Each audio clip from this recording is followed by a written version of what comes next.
Welcome to Daily 5 for Monday, December 16th, 2024. This will be an unusual retro review in a few ways. First off, I'm not going to spoil anything, which I normally don't care about with reviews of older movies, and this is a 1989 film, but this is a movie that is so unique in terms of the astonishing and baffling choices made that I really don't want to spoil it for you. And also, Len Kabasinski and I on his Forgotten Movie Den have already talked about this. He released that episode, I think, late yesterday, and that is filled with spoilers. So if you've seen that, then you already know, what the movie is. But if you haven't, and you are a fan of B movies, and especially ones where you just have to marvel at the decisions made and the execution that was ultimately reached, then 1989's Elves might be one of the best examples of looking at a movie and really trying to compute how somebody thought that this was the best approach for a film, not only in terms of its story, but then going through and actually making the thing. It is just magnificently bizarre. That's the best term I can use for it.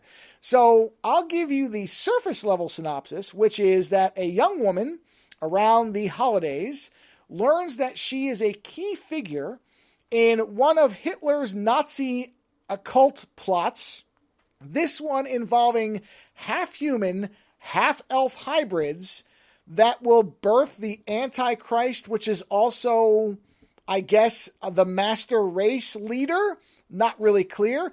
And that may seem like I'm giving away the whole movie, but believe me, it is not. That is the beginning of the lunacy that this film is. Now, many people may know it from it being covered on Best of the Worst.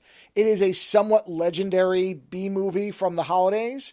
It also stars one of the kind of big names in B movie cinema, Dan Haggerty, who is playing a very interesting character in this film. Somebody who reacts far more calmly and rationally to things that would make most people's eyes shoot out of their head and their ears explode in disbelief. So I somewhat love this character because I wish I had this level of just calm, cool collectedness in the face of utter madness. And the thing about this movie is, obviously, the concept came from a drug-fueled bender. There is no doubt of that. But normally with those type of movies, you'll hear, oh, there was a really crazy idea they had, and we decided, well, the only way we could make it work was to, sand off a lot of the rough edges and stick with this one core idea.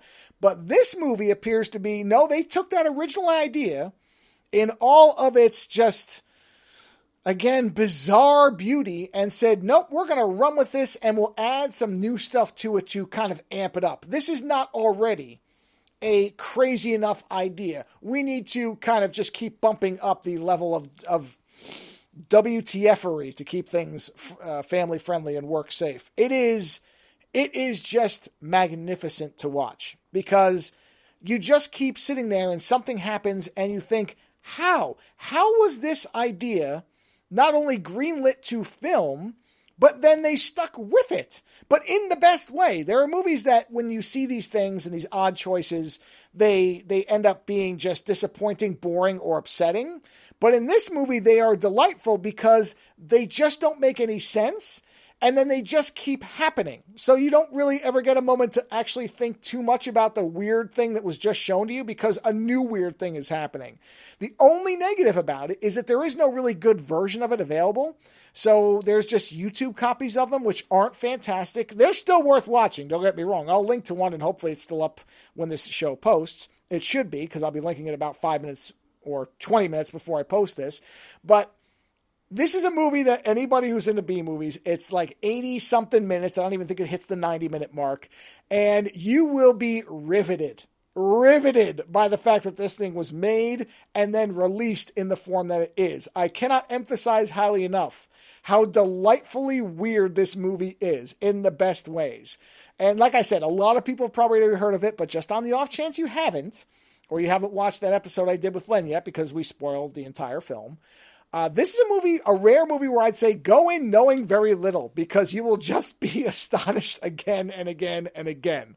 So my holiday gift to you as far as a B movie, at least the first, there might be more coming, 1989's Elves, a movie that you hear the phrase a lot, but it's absolutely true in this case. You have to see it to believe it.